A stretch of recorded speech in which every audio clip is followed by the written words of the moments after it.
Alright, so welcome back to another video. So today we're going to continue our form maker. And then we're going to pick up with the form submission, and today we're actually going to make it so a user can actually see the submission. So it's quite a while, like a few days since I recorded the last video, so I may be a little bit more unfamiliar with the code that's written, but it's fine. Yeah, I do remember creating two classes. But okay, so let's go ahead and actually create a new app for now. So I'm gonna say Python 3 manage.py start app dashboard. And this is basically how control of all users like form, they can view the form that they created and stuff like that. So today we're just gonna do part of it. And then as always, let's go create the urls.py. Close all these files. Alright, so here I'm just gonna say Django.url import path dot import views, and then URL patterns equals this, and then for now I'm gonna leave it empty. And then in the settings, let's go ahead and update the setting as well. Got the form, we got the syndication, we need also dashboard. Let's add all URLs, and it's gonna be basically it's D for dashboard. It's gonna be include dashboard.urls. That's all the URLs we should have. And now let's go ahead and take a look. Here, let me get the views.py out. And here I'm just gonna create one route and then create one URL, one path. And this is basically enable them to view the submission. And it's gonna be something like this. Going to say slash def view submission. I have a request. And then first step obviously is to authenticate. Authenticate user to see if the user is the owner of the form. Option is kind of like we're not gonna do this. That's why I have a comment there. But yeah, so yeah, there's gonna be some security bugs, and then we're gonna fix them all later. Okay, so here how did this gonna look like? Okay, here is how the code should be look like. Let's see. We should have something like this. So we should have, so it's basically gonna be this. The route should look like something like this. /d/form/sub. Alright, so submission ID, form ID, stuff like that. So now I'm gonna say this. Form/sub. So just gonna say stir form ID /stir submission ID. Alright, and then it's gonna be views dot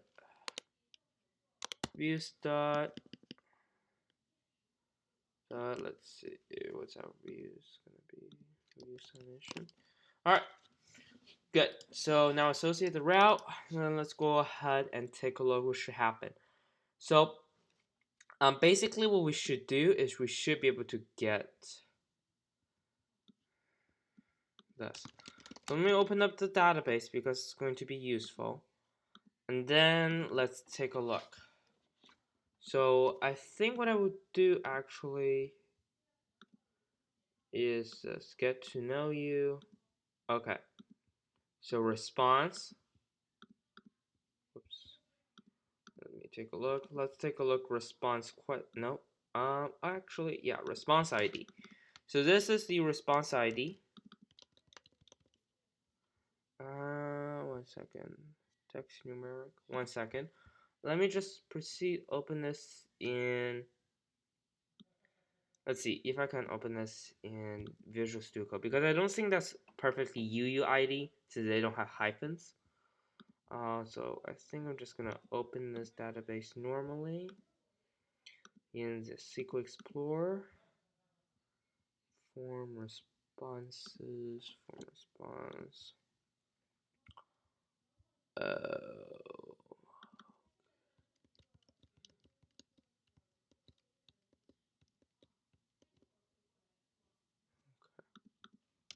See the /d/form ID. So I also need to know the form ID. Form ID. Pretty sure should be the latest. 47, yeah. So it's basically form ID is this. They're gonna have a response, which is like this. So this shows how the URL construct. Obviously, the user don't need to type anything like this, just for a way for so our machine be able to understand it. Just a way so our machine can understand it. Dashboard form. Let's take a look. Oops. Of course, forgot something called comma. Okay, got an unexpected keyword form ID. Oh, yep. Put it here, form ID, submission ID. Alright, let's go and take a look while it's refreshing. Refresh. Alright, then return a value to your response object. Great. So now in here, I'm gonna say this from form.models. I'm gonna import form, response, and response questions. Response questions. And do I have, what other thing do I have here? Let's take a look. Input field. I also select the input field as well. Alright, so we can take a look. Okay, so I'm thinking is there a way to get the label somehow? So response question, oh, we got a question ID here. And then later we can just replace this with label. Okay, good. So in here, I guess we can do something like this. So you can just say form, F is for form. I'm just gonna type form here. So form.objects.get form ID equals to form ID. Alright, and then we're just gonna print out form. See if we are able to get the form. Let's go take a look, refreshing this. Yep, we are able to get the form ID. Apparently we don't need to add hyphens and stuff like that. Okay, so that's good. Alright. And then what we can do is we can then get the submission. So first I need to get all the so first I need to get the response object. So for response response.objects.get ID equals to submission ID. Print out resp because I'm not real trusty on my programming skill. Just to double check see if we're able to get it. Response objects. Get the response object. Great. So you can indeed get the response object. And I'm gonna keep it short. So last video is like 40 minutes long. I don't want to make that happen again. All right. So then I can go ahead and get all the response questions, right? So resp q as response question. So response question dot objects dot filter question ID response ID. Okay. So then response ID is going to be resp.id. Right? Well, we don't need to get this response, to be honest. I'm not sure what's the point for getting this response is for. Oh, getting this response, so who submitted this? No, we don't need to know who submitted this. Okay, I'm not sure why do we need response. We can just get the response question. Right, because they're using the same, they're all using response ID. Right, and the submission is ultimately just a response ID, which is here. Okay, so I don't think I need response. I guess I could comment that out. I think I can just print out the submission ID. Go print out resp queues. Resp queues. Resp queues. Okay, indeed we can get a query set. Okay, so these are the bunch of response questions. Now I got the question ID, so we should be able to easily associate. Okay, so I'm gonna go ahead and create a nested list as I always do. And this nested list is gonna be a format like this. It's gonna have for each response question object, it's gonna have question label. So it's gonna have label, and it's gonna have the user's input, basically. And that's all it is.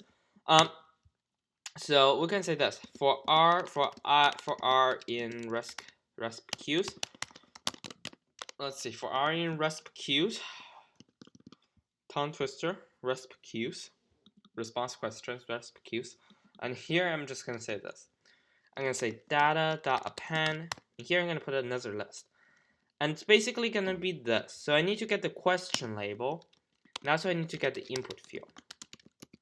And it's going to be the object.get, so now I only want one object get backed.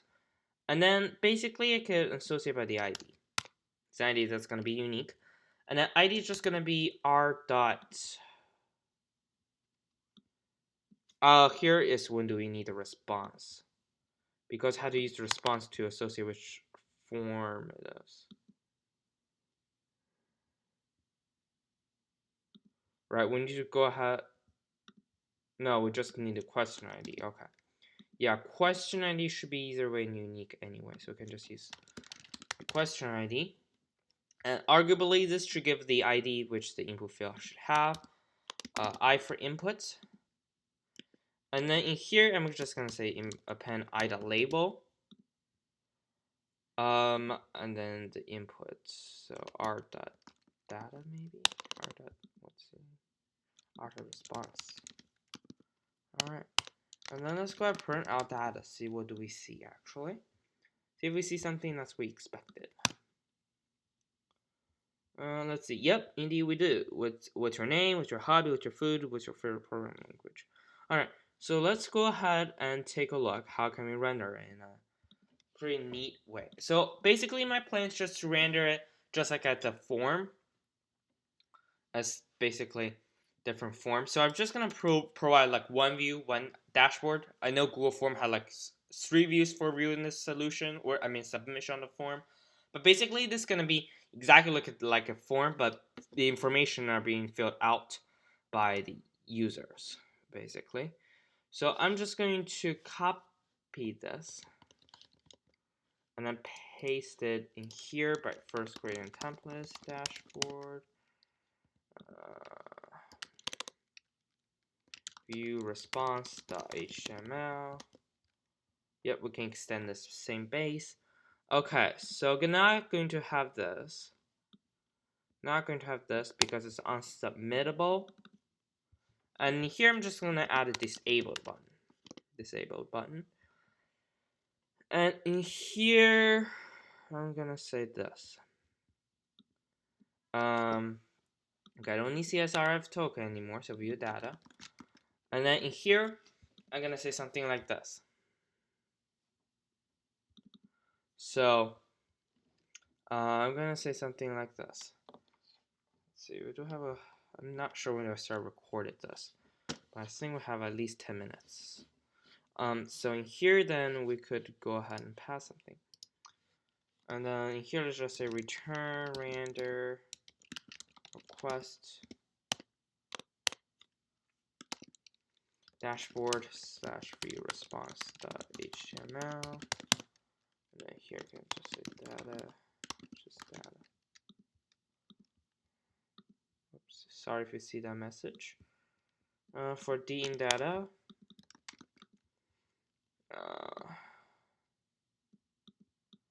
okay, let's see. Don't need this, don't need this, don't need this.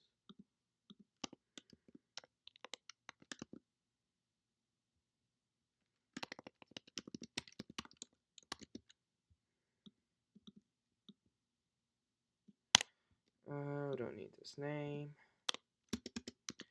We need a value, right? Value is gonna be I.0 and I.1. Wonder why I do use dot? It's because Django was just a list word dictionary. You have to use dot notation to get it. Basically, if it's a dictionary, we use I.key to get a certain value. If it's a list, we use I.index number. Let's take a look. Alright, we see for an empty thing. Didn't really see response, first of all. And then we didn't see, but we do have C4 rows, so that's good. Oh, because I is supposed to be D. Let's see, now D.1, D.2. Alright. Okay, let's see. So another issue is I'm not seeing the response for some reason. Let me take a look.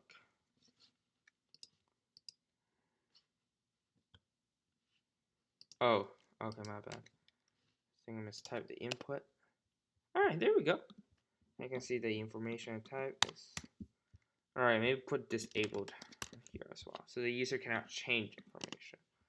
Alright, bouillon, coding, burger, Python. Great, bouillon, coding, burger, Python. Looks good, looks neat. Alright, so one more thing I want to do maybe is a pagination. I think I actually view different data, different page. So maybe in here, I'm probably gonna say like next or something. I think I will do the next submission response, but okay. So this what's gonna do is we have to change this a little bit. So we have to somehow be able to sort the submission. Okay, by default I think it should, okay. Let's see.